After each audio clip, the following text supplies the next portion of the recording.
नंदुरबार जिल्ह्याला मुसळधार पावसाने अक्षरशः झोडपून काढलेले आहे। जिल्ह्यातील अनेक नदी नाल्यांना पूर आलाय। जरीपाडा जवळील नेसू नदीवरील पूल पाण्याखाली गेलाय। पूल पाण्याखाली गेल्याने अनेक वाड्या वस्त्यांचा संपर्क तुटलाय।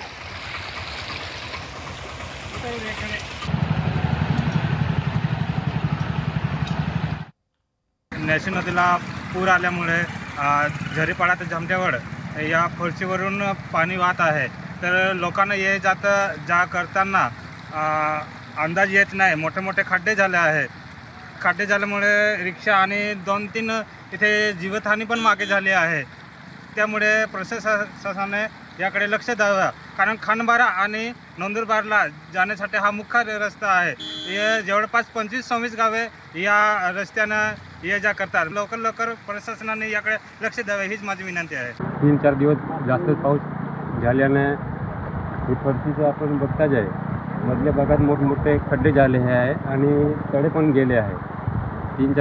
3-4दा इथे म्हणजे हानिकारक पण झाली आहे आणि शासनाला एकच विनंती आहे की रिपेअरिंग करून द्यावं असं, नाहीतर आम्ही ग्रामस्थ 25-6 गावकऱ्यांनी आम्ही रस्त्यावर आंदोलन करू असं सांगत आहे।